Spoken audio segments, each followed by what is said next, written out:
Hello, everyone. Thank you so much for being here. My name is Tim Miller.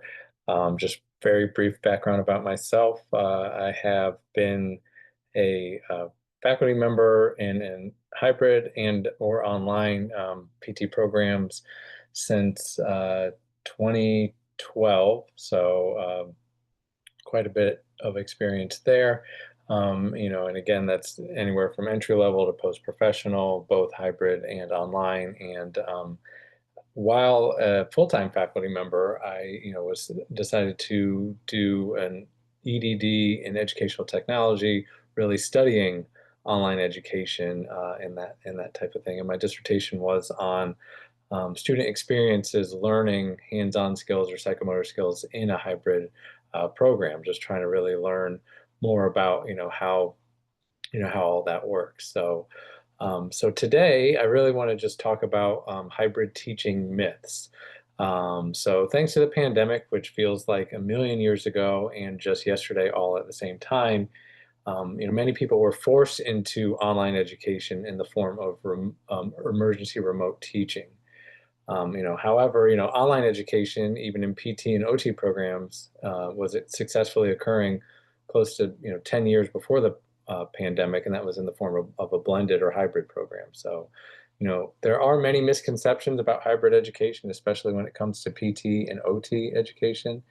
The biggest one, or a question that I would always hear, when I told people I was a faculty member in a hybrid, DPT program, of, how can a hands-on profession be taught at a distance through a computer without being in lab every day? Can the students actually be taught how to be safe to be in the clinic doing hands-on skills?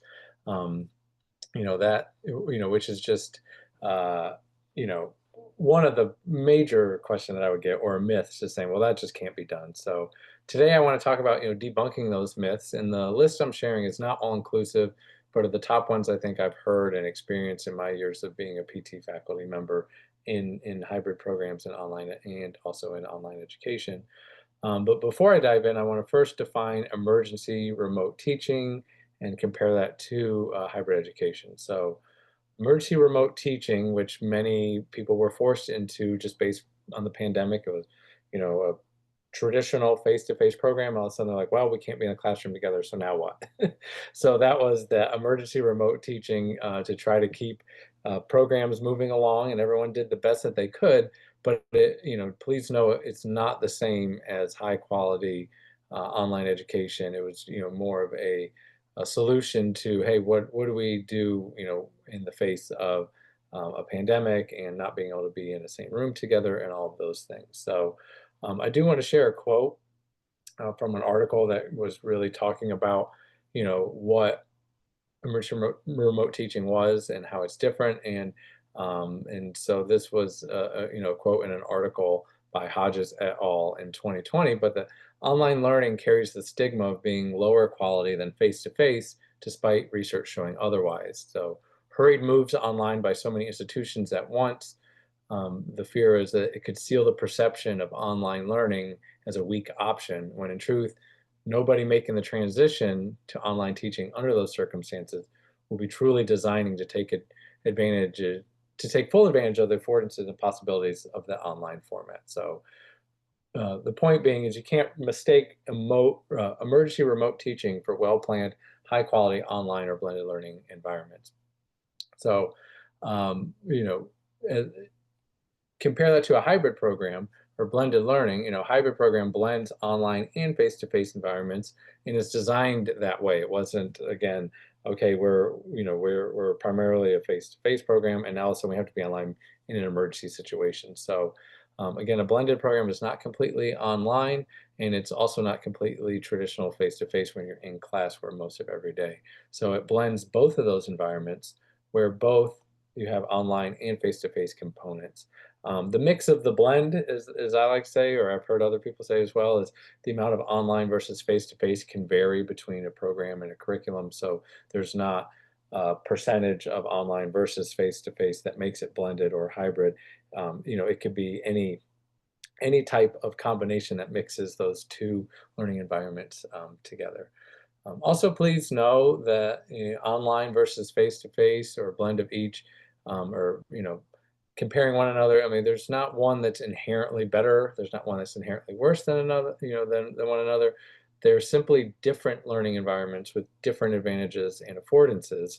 And the goal of blended programs is to, and I'm sure I'll say this later on talking about the myths, is to really leverage the advantages and affordances of what works well in each of those environments. So really leveraging the online education, and really leveraging the face-to-face and blending those together, which is where the term blended learning came from.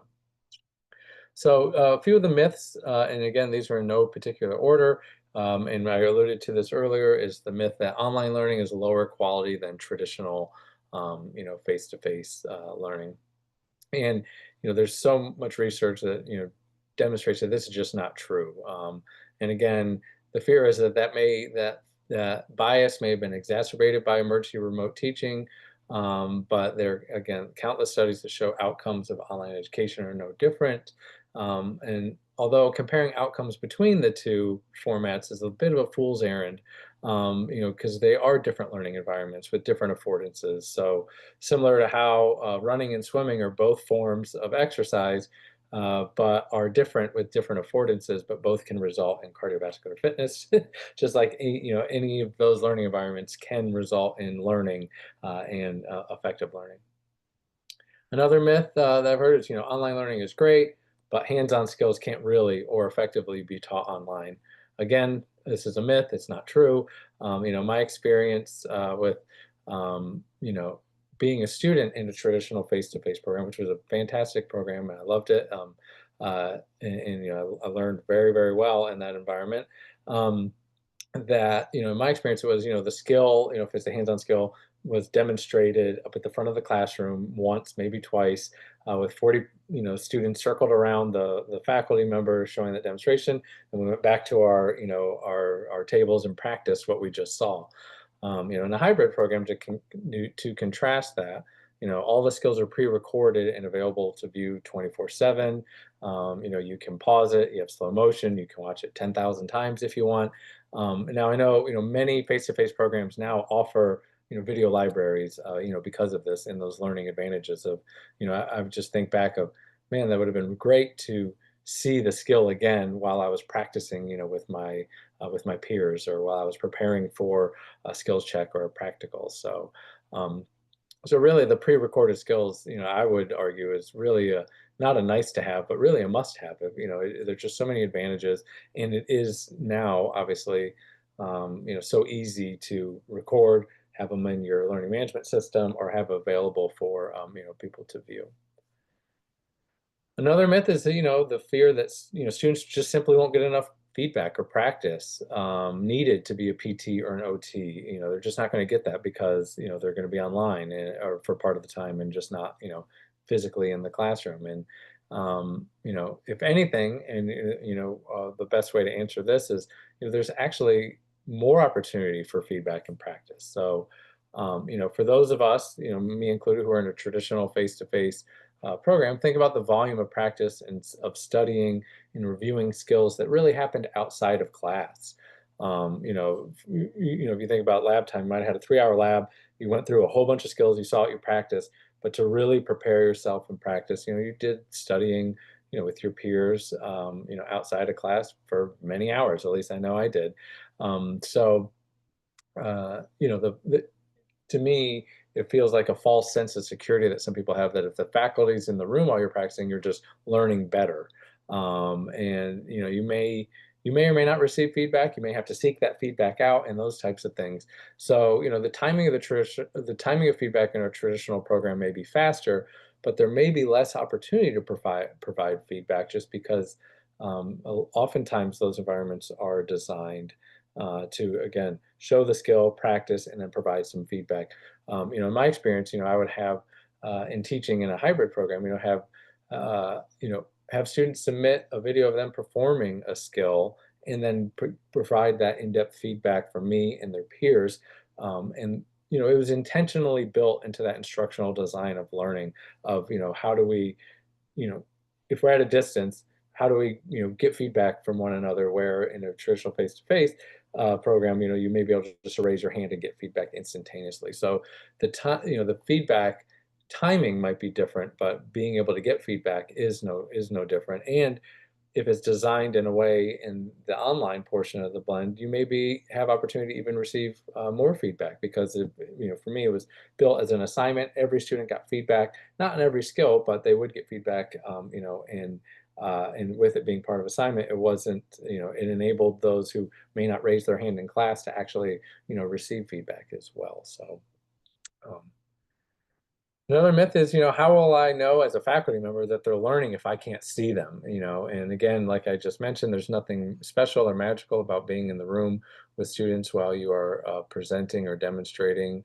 or anything like that. If it's effectively planned and designed, there'll be plenty of learning obviously occurring in a hybrid program where you, the faculty, are really, the guide on the side of, okay, well, I pre-recorded my presentation, I pre-recorded these videos.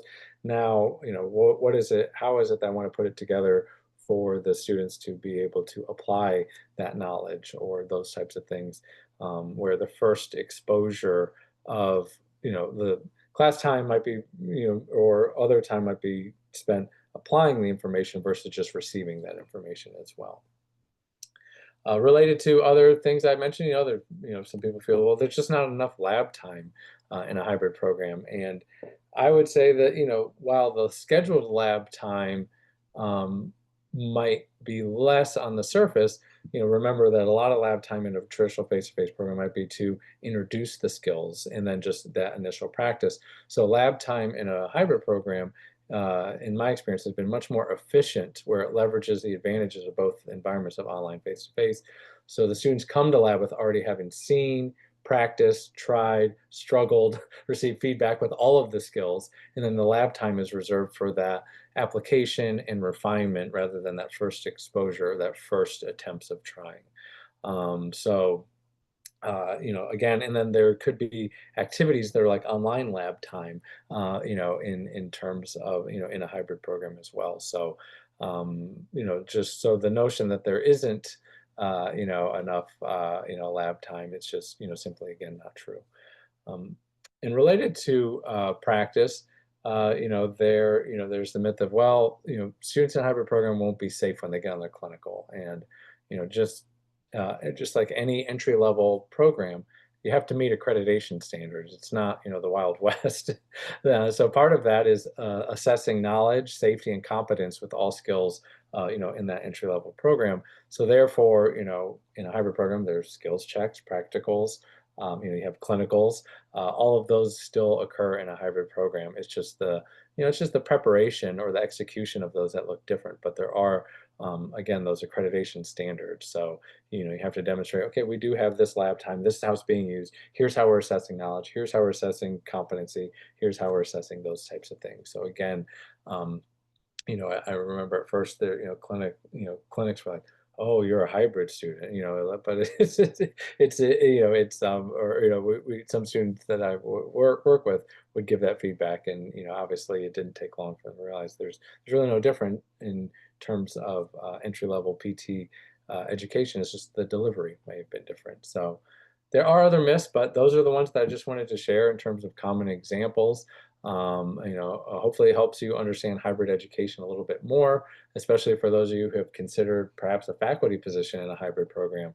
Hopefully you feel a little bit more comfortable about some of your fears or anything that you may have thought of, well, I just didn't know about that.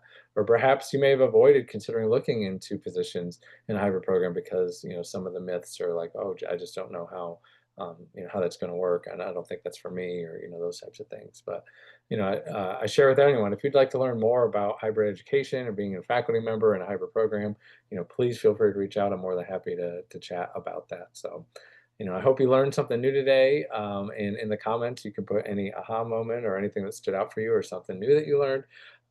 Thank you for watching, whether you're on Instagram or the Facebook group or on YouTube. And if you have any questions, again, about what I talked about today, please feel free to message me or leave your questions in the comments. So thank you so much.